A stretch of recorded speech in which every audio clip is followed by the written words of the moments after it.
Bacaan liturgi Rabu 19 Juni 2024. Hari biasa pekan biasa ke-11. Perayaan fakultatif Santo Romualdus Abbas.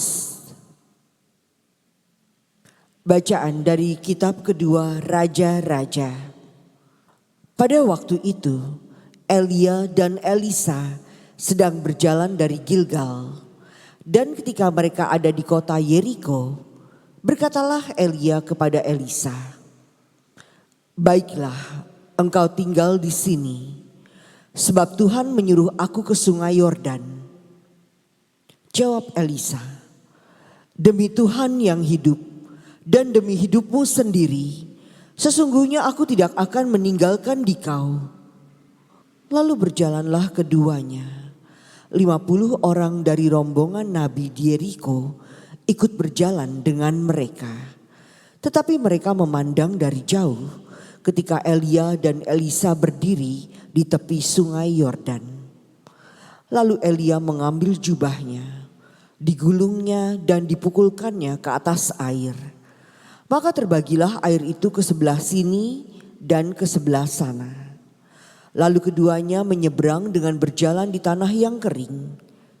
Sesudah mereka sampai di seberang, berkatalah Elia kepada Elisa, "Mintalah apa yang hendak kulakukan bagimu sebelum aku terangkat daripadamu."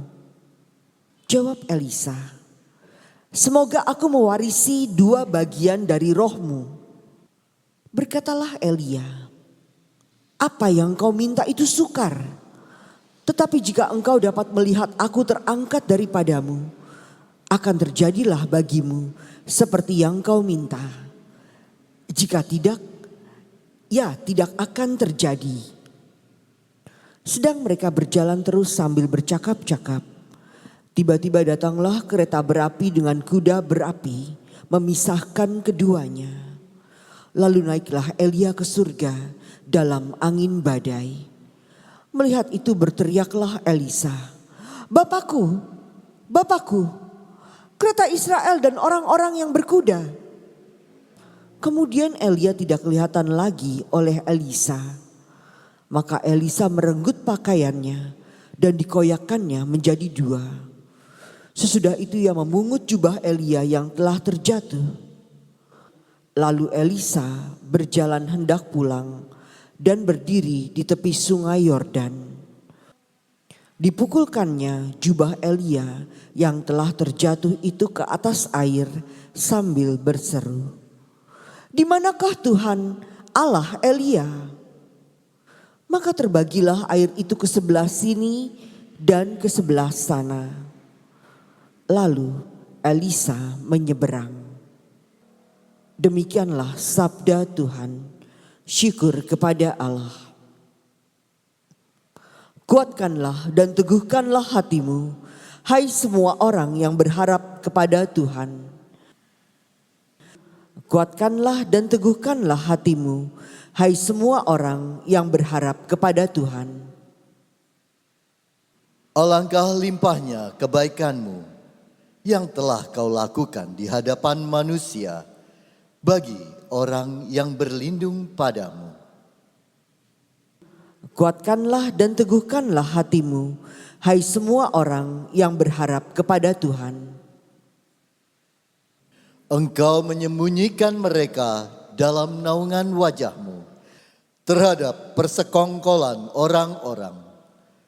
Engkau melindungi mereka dalam pondok terhadap perbantahan lidah. Kuatkanlah dan teguhkanlah hatimu, hai semua orang yang berharap kepada Tuhan. Kasihilah Tuhan, hai semua orang yang dikasihinya. Tuhan menjaga orang-orang yang setiawan, tetapi orang yang congkak diganjarnya dengan tidak tanggung-tanggung. Kuatkanlah dan teguhkanlah hatimu, hai semua orang yang berharap kepada Tuhan. Haleluya, haleluya. Barang siapa mengasihi aku, ia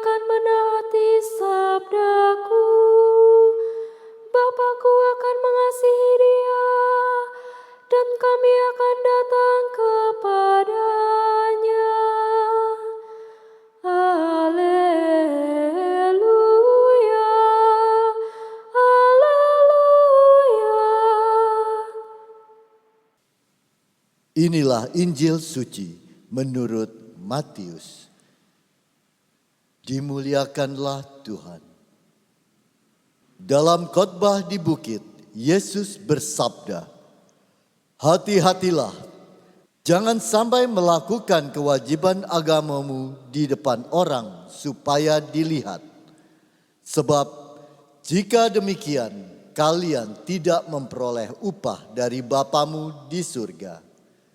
Jadi, apabila engkau memberi sedekah, janganlah engkau mencanangkan hal itu seperti yang dilakukan orang-orang munafik di rumah-rumah ibadat dan di lorong-lorong, supaya mereka dipuji orang.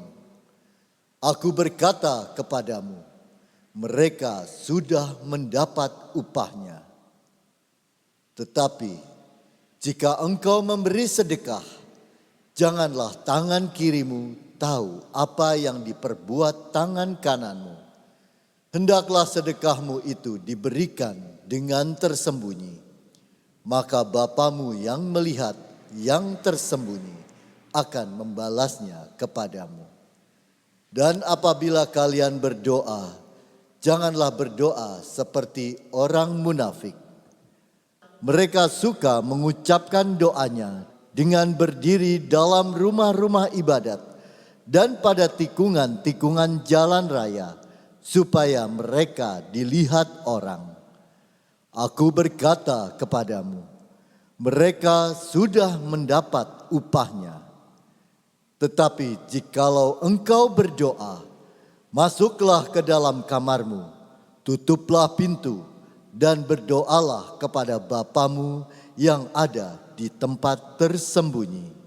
Maka Bapamu yang melihat yang tersembunyi akan membalasnya kepadamu. Dan apabila kalian berpuasa, janganlah muram mukamu seperti orang munafik. Mereka mengubah air mukanya supaya orang melihat bahwa mereka sedang berpuasa. Aku berkata kepadamu, sesungguhnya mereka sudah mendapat upahnya.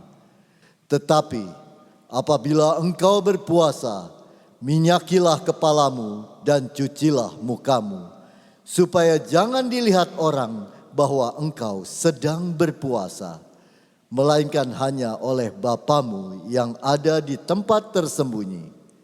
Maka Bapamu yang melihat yang tersembunyi akan membalasnya kepadamu." Demikianlah sabda Tuhan. Terpujilah Kristus.